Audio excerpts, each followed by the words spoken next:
ورسوله الكريم اما بعد فاعوذ باللہ من الشیطان الرجیم بسم اللہ الرحمن الرحیم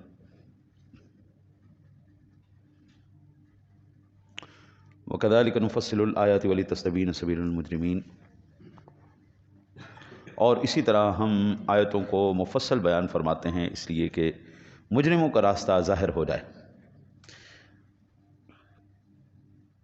اللہ وحدہ لا شریک کرم فرمائے۔ یہاں پر جو ارشاد فرمایا گیا ہے وَلِتَسْتَبِينَ سَبِيلُ الْمُجْرِمِينَ، یہاں وَلِتَسْتَبِينَ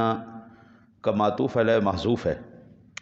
اگر پوری بات کو کھول دیا جائے تو یوں ہوگی وَكَذَلِكَ نُفَصِّلُ الْآيَاتِ لِتَسْتَبِينَ سَبِيلُ الْمُؤْمِنِينَ وَلِتَسْتَبِينَ سَبِيلُ الْمُجْرِمِينَ، اور اس قسم کے حذف کی متعدد مثالیں گزر چکی ہیں، اوپر تفصیل سے بیان ہو چکا ہے۔ جو ایمان نہیں لاتے یا لانا چاہتے ان کی روش کیا ہوتی ہے، جو ایمان لاتے ہیں ان کا طریقہ کیا ہوتا ہے، اور یہ آخر میں ارشاد فرمایا جا رہا ہے کہ یہ ساری تفسیر اس لیے ہم نے سنائی ہے کہ تم دونوں کی روش اور دونوں کا انداز فکر تم پر ہو جائے۔ اگر انسان حضرت صاحب قبلہ صرف قرآن پاک اور اس کی تکر، تو میں کہتا ہوں دنیا میں کسی میدان میں بندہ مار نہیں کھا سکتا۔ یہ کل ہم نے جو تفسیر پڑھی تھی اور اس کے اندر بھی اور پہلے بھی ہم نے آیات مقدسات اللہ کے پاک کلام کی پڑھی ہیں جی، اور اس کے اندر ایک بات جو ہے وہ ارشاد باری تعالیٰ ہے جی وَمَا أَرْسَلْنَا فِي قَرْيَةٍ مِّن نَبِيٍّ إِلَّا أَخَذْنَا أَهْلَهَا بِالْبَأْسَاءِ وَالضَّرَّاءِ لَعَلَّهُمْ يَضَّرَّعُونَ، اور نہ بھیجا ہم نے کسی بستی میں کوئی بھی نبی مگر یہ کہ اس کے لوگوں کو سختی اور تکلیف میں پکڑا کہ وہ کسی طرح زاری کرے۔ اور یہ مضمون پہلے بھی بے شمار مقامات پر اللہ تعالیٰ بیان فرما چکا ہے۔ مقصد یہ ہے کہ جب تک انسان کے اوپر تکلیفیں، پریشانیاں، مصیبتیں، بلائیں یہ نازل نہ ہوں اور بندہ اللہ کی بارگاہ میں تضرع زاری نہ کرے، آہ و بکا نہ کرے، اس وقت تک بندگی کا حق نہیں ادا ہوتا۔ نبیوں نے بھی گڑ گڑا کے اللہ کی بارگاہ میں التجائیں کی ہیں، ان کے اوپر بھی پریشانیاں اور مشکلیں آئی ہیں، اور اللہ کہتا ہے یہ ہمارا رابطہ جو ہے نا جی، یہ چیز یہ تکلیفیں، یہ پریشانیاں، یہ مصیبتیں، یہ بندے اور رب کا درمیان کا جو فاصلہ ہے وہ کم کر دیتی ہیں۔ حضرت صاحب مجھے یہ بتائیں، آپ کے گھر راشن بھی پڑا ہو، بینک میں اکاؤنٹ بھی بھرا ہوا ہو، پیٹ بھی بھرا ہوا ہو، کوئی تکلیف، کوئی پریشانی، کوئی دکھ نہ ہو، کنے رب نو یاد کرنا ہے؟ بھئی ہر طرف آسانی، ہر طرف فراخی، کاروبار میں بھی ٹینشن کوئی نہیں، گھر میں بھی ٹینشن کوئی نہیں، رشتہ داروں میں بھی ٹینشن کوئی نہیں، ہے جی، کہیں پہ بھی کوئی پریشانی نہیں آ رہی، پیسے کے لحاظ سے بھی بندہ خوشحال ہے، کہاں رب کو یاد کرے گا؟ بندہ بیمار ہو، کاروبار نہ چل رہا ہو، نوکری نہ لگی ہو، بچے پریشان کرتے ہوں، بیوی سے بندہ تنگ ہو، ہاں جی، یہ رشتہ دار پریشان کرے، دوست یار پریشان کرے، معاشرہ پریشان کرے، پھر بندہ کہتا ہے یا اللہ ان کرم کر دے۔ ہاں جی، یہ تکلیفیں، یہ پریشانیاں، یہ تو اللہ کے قرب کا ایک ذریعہ ہے جی، کہ بندے کو اس کے قریب کر دیتا ہے۔ حدیث پاک ہے جی مسلم شریف کی، اور میرے آقا نبی اکرم صلی اللہ علیہ وسلم سے ام المؤمنین امی عائشہ صدیقہ طیبہ طاہرہ سچے باپ کی سچی بیٹی نے سوال کیا، یا رسول اللہ صلی اللہ علیہ وسلم، احد سے زیادہ بھی کوئی سختی کا دن آپ جناب کی زندگی میں آیا ہے؟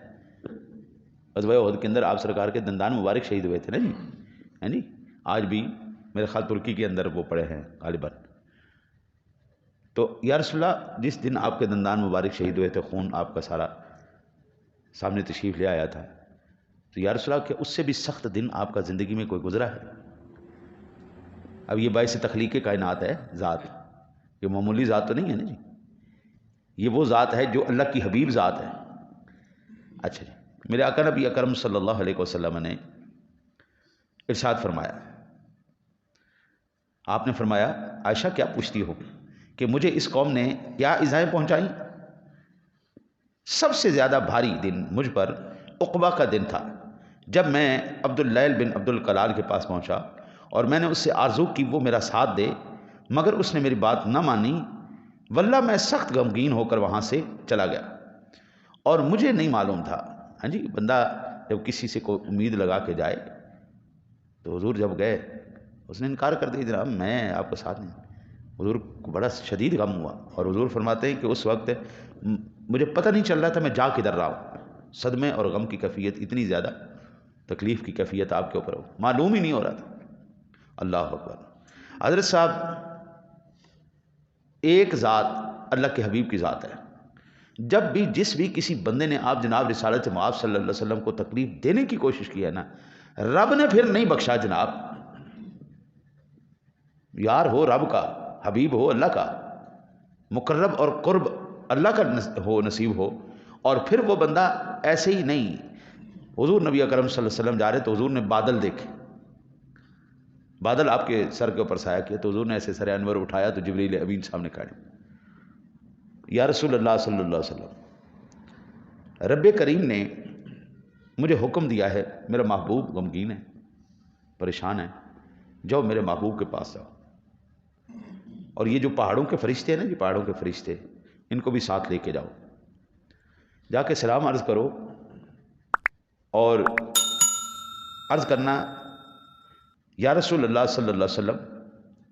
اللہ وحدہ لا شریک نے یہ فرشتہ ساتھ بھیجا ہے، آپ جناب کو اس قوم نے تکلیف دی ہے نا، پریشان کیا ہے نا، یا رسول اللہ اس فرشتے کے اختیار میں اللہ نے پہاڑوں کو کر دیا ہے، اگر آپ جناب حکم دیں، فرشتہ آگے یا رسول اللہ خادم حاضر ہے، اگر آپ جناب حکم دیں